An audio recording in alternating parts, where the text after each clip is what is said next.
Everybody, welcome back to some more Dead Space 3. My name is Mike, also known as S13, and we're picking up here in Chapter 5, Expect Delays.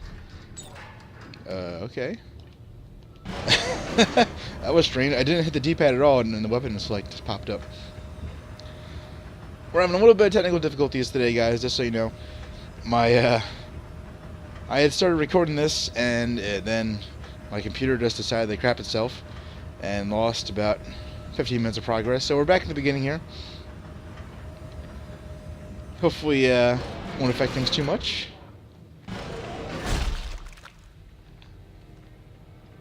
But there's some ominous screaming in the background there. Warning. Power reserves are on standby. Cargo functions are offline.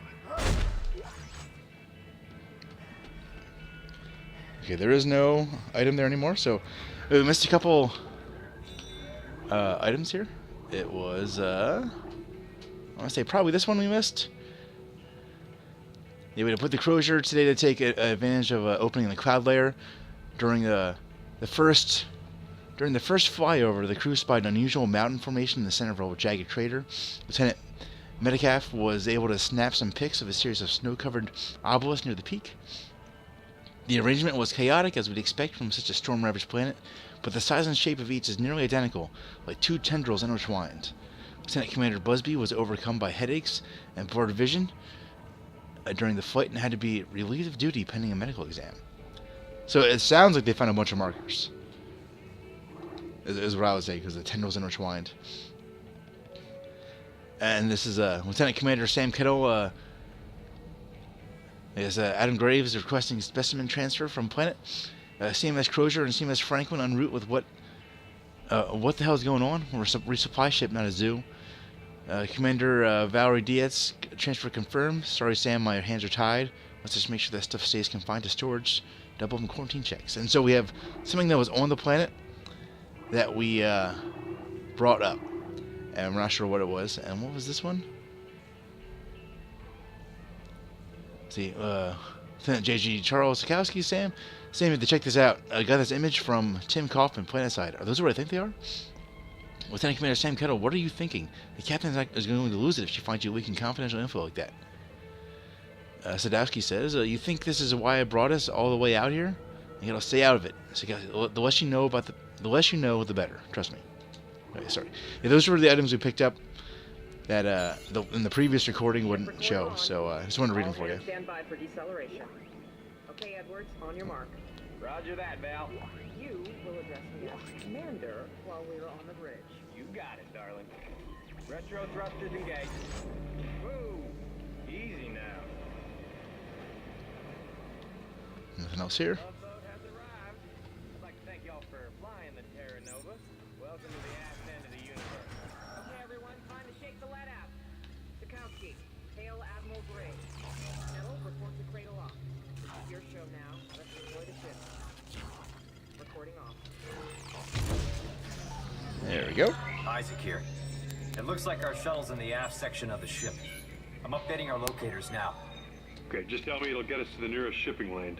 If we can get it spaceworthy again. Judging from the diagnostic, it's a real piece of shit. We can get it to work, can't we? We're swimming in a sea of spare parts. I can get it to fly. Yeah, sure. We'll make this work. And once again, too many ships, too many people on the ship. With not enough isolation. It definitely really undermines the fear factor that we have going.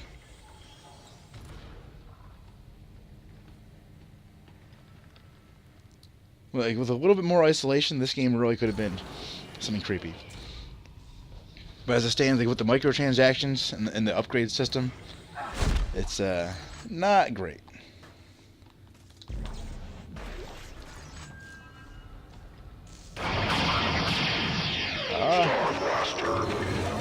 Star Blaster and Cowboy Lady and Peng. There's always Peng.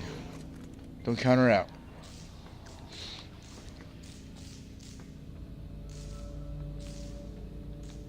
Don't want to miss any items here. Oh, if possible.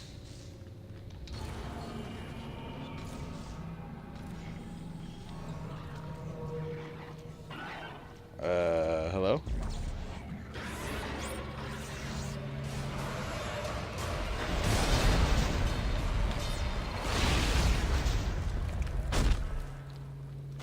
I will tell you guys straight up, that went way better than it did the first time.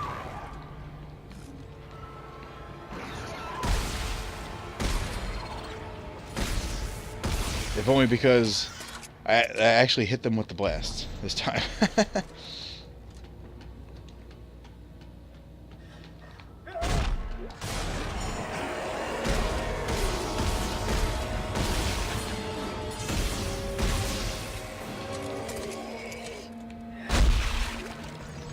Oh, there was an item here that we picked up.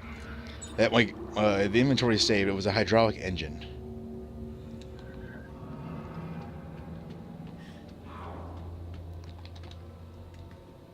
So, like I was saying in previous parts, the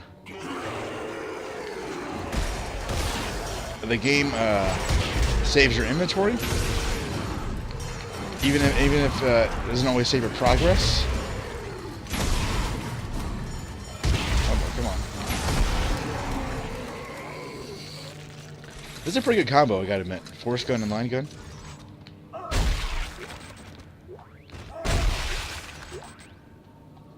Okay, we can't pick up more ammo. To be honest with you, I'd rather drop the medkit. Because it's just a small one. Some more ammo.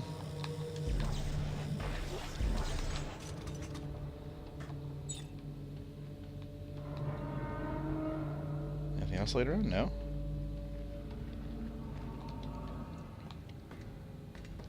And so we gotta remember, some specimen was transferred up here. Oh. We got our microtransaction bot here. Wow. An old scavenger buy. This'll come in handy. You deploy these guys whenever you hear that weird little guac sound. That if you can listen closely, you can sort of hear it.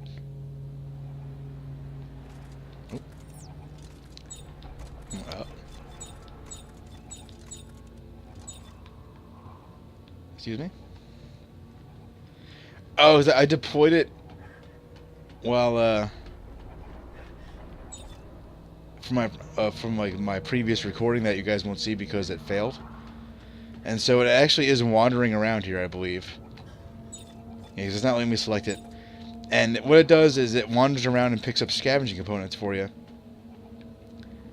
So that way, like, for instance, it's like your daily reward. Like, for every, sorry, let me gather my thoughts here for a second. For every area you're allowed to deploy it, it picks up a certain amount of parts. And you can, if I heard an enemy, you can pay for DLC to make it so it's more efficient. And it picks up more items every time. And it's sort of like a way to avoid. It's a way to avoid having to pay for anything.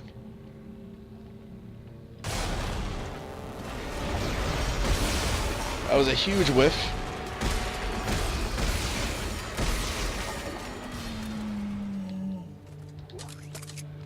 I started disappointing you guys. I sort of knew that was coming.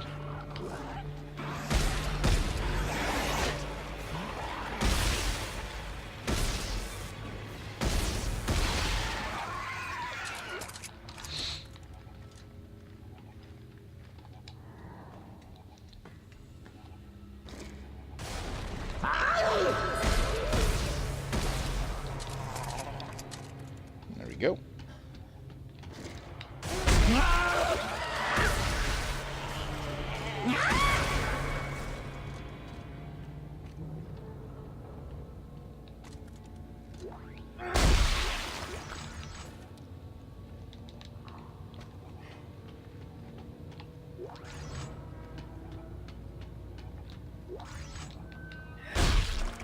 Okay, here we are. And now we're just about where my recording stopped last time. And so, things about right. It was right when I got into this room, my computer just was like, oh, time to turn off. You weren't doing anything important.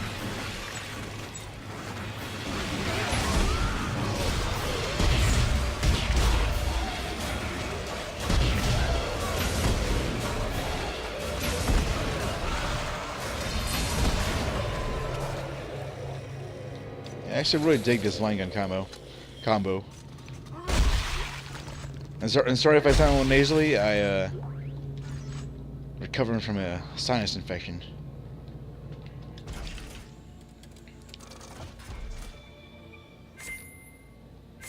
Oh, this is our items that we picked up.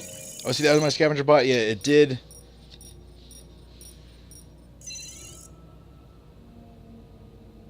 Okay, I got it back. It did take it from when I was there, or when I heavy center frame. Let's try telemetry spike. What does this do now?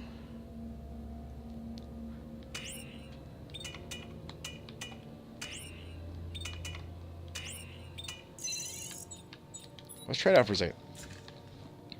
We'll waste an ammo shot just to see what this thing does. It looked like it creates some kind of like energy wave. It didn't quite look like a force gun. Well, it's a javelin gun. Oh, and it's a sword that uses ammo. That's interesting. We're not going to be using that though.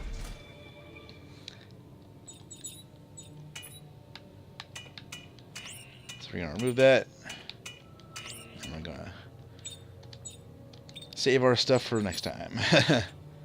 Oh, I have to... No, I don't want to craft. I want to get our line gun out of the storage.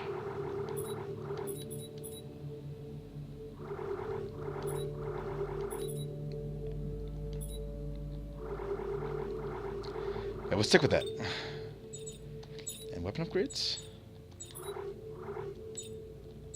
Oh, rate of fire. We definitely want higher rate of fire. Now, we can construct new ones, but not doing that. We already have one, so I'm not going to construct one just yet.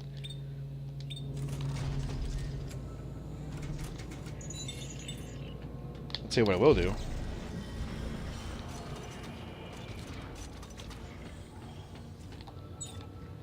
I'll show you guys on camera what this thing actually does.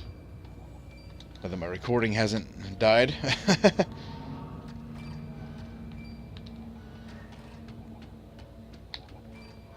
Yo, hey robot. Give me microtransaction resources, please. And then it wanders around and picks stuff up for you. They have deals you can buy to give it a personality, but it's like $2 or $5. I mean, what kind of personality do you want? I dropped it off, and we won't ever see it again until it comes back to the bench.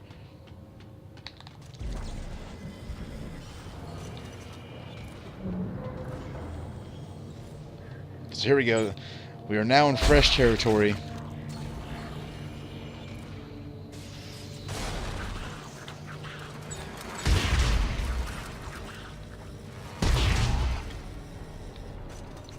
Force gun is super effective on those things. Force gun is super effective. Sorry for all you Pokemon fans out there. Uh-oh. Uh-oh.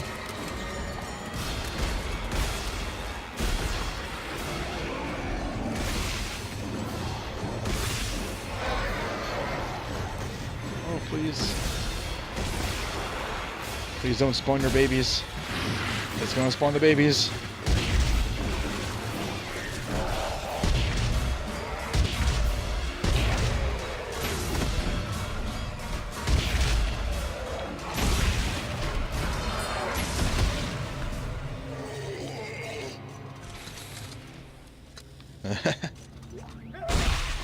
It is a really nice touch that, you know, it's essentially the same enemies from the previous games, but the way they change the art style, they look almost completely new, because they've been drying out on and mummifying essentially on this spaceship, so they actually look sort of like mummies.